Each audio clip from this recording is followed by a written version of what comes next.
Great, so I've done it again. I've got something in the mail, and I also fried this BMS board. These things are so dang fragile. Oh well. Yeah, I touched a wire where it shouldn't be touched, and poof, magic smoke. There goes 25 bucks. What I got in the mail? I got these DC buck converters, digital. I like these very much. They're pretty much a universal power supply. Set the voltage, set the current. I bought quite a few of these. They handle 15 amps each.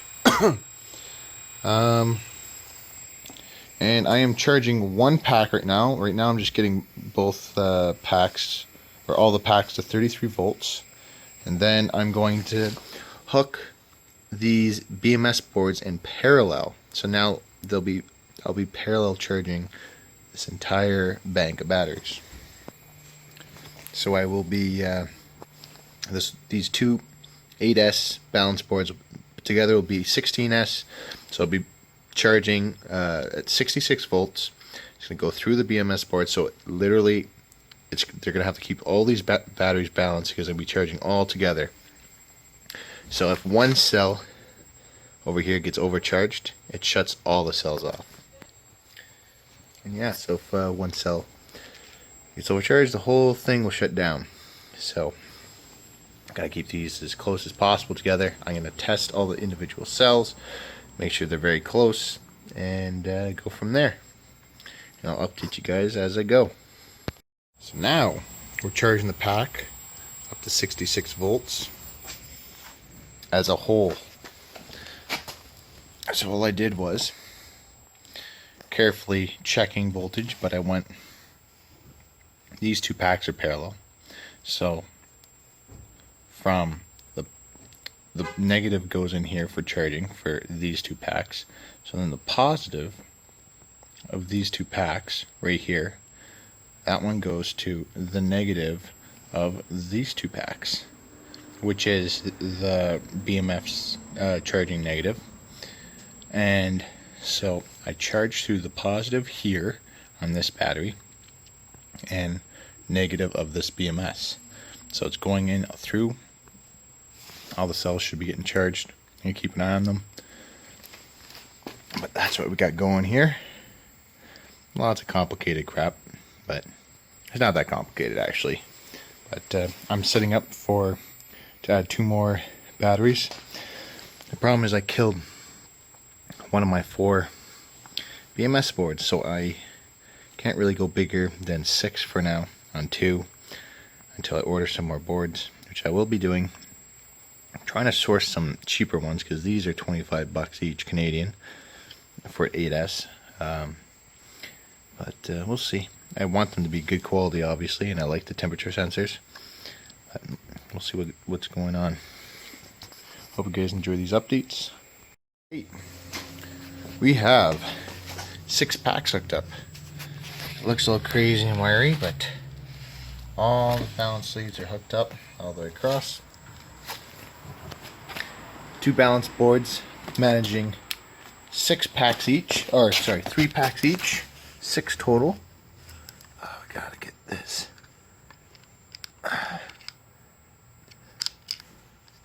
Little thermometer thing between some cells so it can kind of do its job. Charging pretty slow. Not slow, but I mean, each one of these I think I've set to 5 amps. So it's 10 amps shared between 3 packs in parallel. So that's this is approximately a 15 amp hour 66 volt pack. And we're gonna see what we can run with this. Try running the house. See how long that lasts. See how the inverter runs the house. Anyways, I'll keep updating you guys as I go. Just waiting for this to hit the 66 volt mark, and then we'll go from there.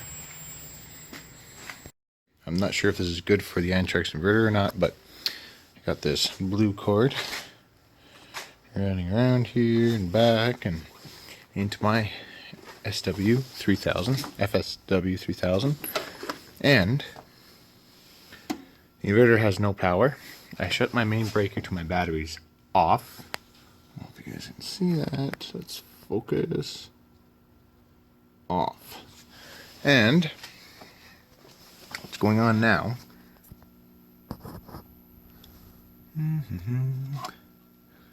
Okay, let's go exit menu, enter. Okay, so the problem is this thing is taking 1.7 amps just to run the transformer in here, and now it's supplying power through to all my 12-volt stuff. So I gotta hurry up and do this test because it's taking power out of these batteries for nothing. But this battery bank is disconnected from this inverter. This inverter is sucking power. It is not providing power in any way. And we are going to go run my house off this 3000 watt inverter. And it'll be interesting to see when loads come on how the lights dim. And see how long that battery pack lasts. Dryer is on 220. That stays on regardless of my test because that is on a totally separate breaker. The dryer is on my main circuit, so anything 240 in the house will stay running. Everything 110 is going to be flipped over to that 3000 watt Chinese inverter, 60 volt, which is doing really good when I do this. So all the lights are going to go off. So weird. What the heck? How's this light on? Never noticed that before. That light is on somehow. Not sure why that's like that. Okay. And on to solar. See what happens. So we're on solar. Lights are working. So let's see what's going on. So everything turned back on in the house. We got lights. Projector's working. It's on. Everything reset. Turn our lights back on. I turned them all off because I didn't want a big surge. Turn all the lights on. Now we're gonna go back to the garage and see what's up. Okay, we're in the garage. We're gonna turn the light on. Oops. Something happened.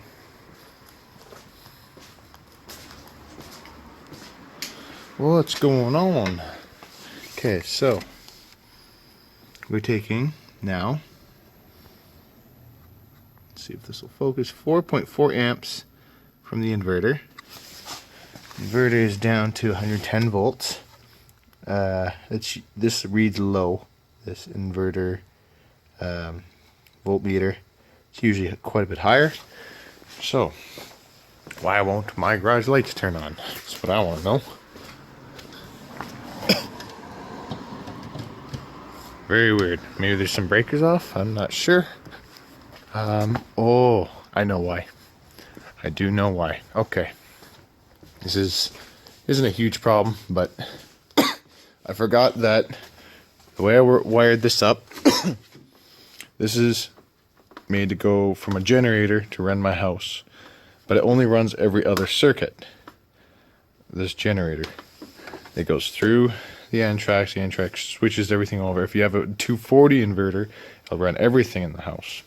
But when the inverter turns on into invert mode, it bridges both lives. So it's neutral and both lives bridge, and that's how this can run the entire house.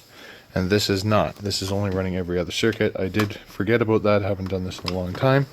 So we are only running half my house, unfortunately, and that excludes my garage. But it's running. Sitting at 63.7 volts. Let's see what kind of runtime we get. And then we'll try these chargers again when the batteries are real low. This one was getting pretty hot before when I was charging. I don't know why. Maybe it's defective. But we'll have to see. Anyways, thanks for watching, guys. Hit the like button, helps a lot. I'm going to keep updating you guys as we go. Alright, so now, with all the lights on the house, we got the projector playing, little one. Got all the lights on, and we got all the lights on that are possible to run because the outside lights, they are on. we're gonna turn this light on. Got the fan running. Upstairs light. Baby room light is on. Master bedroom light doesn't work. Light doesn't work in that bedroom or the washroom either. So we are going to try the microwave, and we're gonna watch the lights dim. Got a flashlight here just in case. So we got microwave, and just gonna let you guys watch. I'm gonna just go 10 seconds, and here we go. It actually didn't dim hardly at all. Let's see what happens when it shuts off. Oh yeah, it's definitely noticeable. Let's try it again. See what it looks like. This is off that 60 volt Chinese inverter. Let's get the light bulb to the frame just to, here, 1 second, turn my light off. It's actually not near as noticeable as I thought it would be. The fridge just turned on as well. I noticed the fridge turning on, but not very much.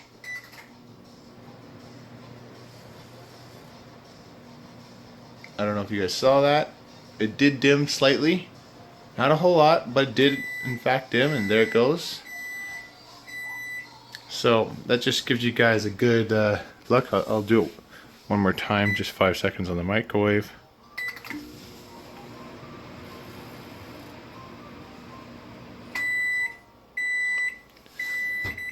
So you can run your house off it, and my fridge is running.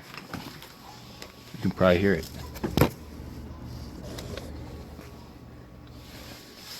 So it's working good. I'm very happy with it at the price point. And I hope you guys enjoyed the video. I'll keep updating you guys as I go. I'm not sure why it's doing this. I'm wondering if I overloaded it when I was in the house, but it's screaming with this alarm. The inverter itself is warm.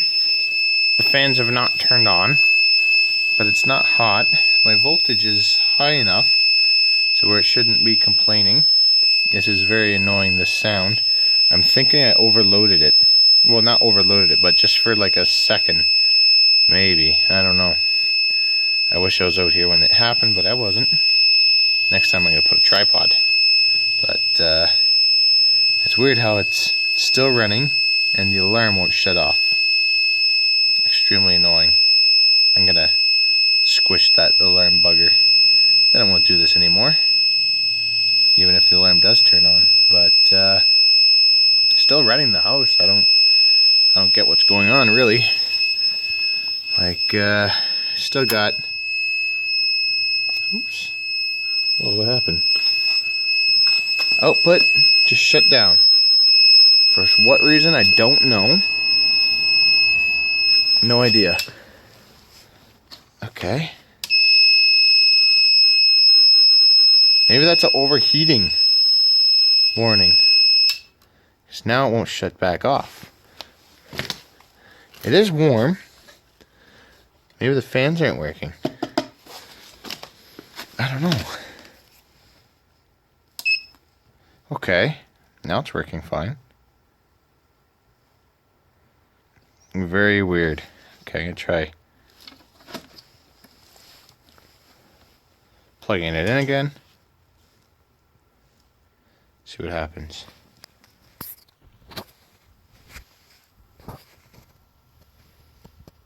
Still nothing. There we go. Everything's running off the batteries again. The fridges and stuff are running. Probably I have a freezer, fridge, and a bar fridge. So there's 3 different compressors. One of them for sure is seized and it's taking a lot of power. That's why the voltage went from 62 volts like it was before to 61.3. Okay, let's see how much this says we are taking. As soon as it boots up. Still not sure why that was beeping like it was. But I mean, I'm going to be figuring this stuff out. Okay. house is only pulling 4 amps right now, so I guess the fridges are off right now. That's good. It's very interesting. At least, oh, something just turned on. Whoa, pulling a bunch of power now. What happened? Oh, I missed it. Sorry, you guys missed the surge. It was up to 19 or 17.9 amps on the AC side. I could hear the inverter. This inverter is vocal. You can hear when it's working hard. There's a slight buzz, just slight. And actually, I want to get an oscilloscope while I'm doing this. I'll be back with an oscilloscope. Guys, so our voltage is just under 60 volts, 114 if that's reading correct, but that it could be higher than that. This almost always reads low. And look at our sine wave. It's not looking bad for a Chinese inverter. Looks pretty dang good, actually. I'm very happy with this thing when running multiple CFL bulbs and induction motors in the house, like the fridges and freezers and all kinds of different electronics, and it still puts out a half decent sine wave. Like, this is way better than any generator.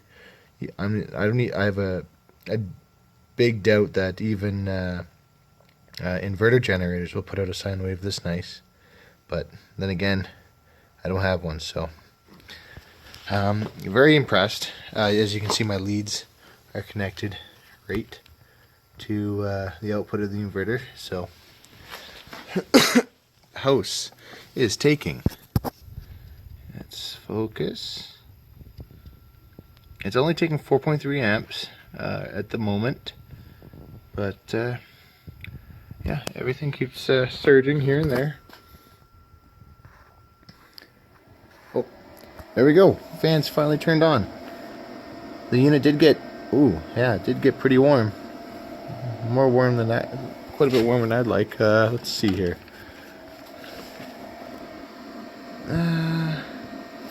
You can see in here, 46. It is starting to cool down already. Oh, my light just went off because my battery is low. Apparently that light takes a lot of power. So, here's my new lighting for the cell phone. But anyways, inverter fans finally turned on, and yeah, so far I really like this inverter. I bought a 12 volt model that I'm gonna do a review on for you guys. I ran it off my massive battery bank, hooked some beefy cables up to it, see if it's as capable as this one is. I want to see if the 60 volts more capable than the 12 volt, or if they build them equally.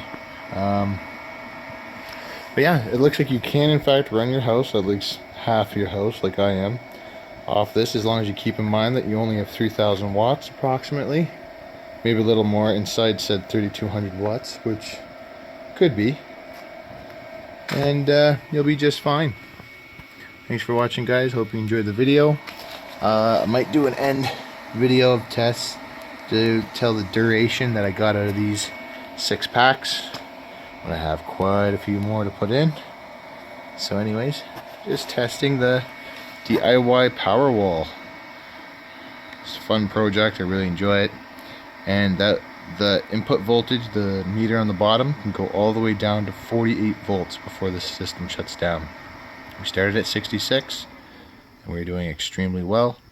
The fans just shut down, and wow, did that ever, those fans work well. Like, let's see here. Wow, did that ever, that just cooled it down like 10 Celsius. That's really good. Awesome. So, nice quiet fans. Very happy with this project. Hope you guys enjoyed the video. Hit the like button, helps a lot. Well guys, so this battery pack here lasts me 1 hour of normal everyday use. It actually is running more than half my house. Luckily everything that we normally use was on one side of the breaker. All of our fridges, freezers, and bar fridge, lights. Inverter did really well. It is warm to the touch because it is passive heating until active heating is or active cooling is necessary. So the only thing left we have to do now is charge the batteries. For that, we click this button, 47 volts, and we click this button. Now both of these, so this one's putting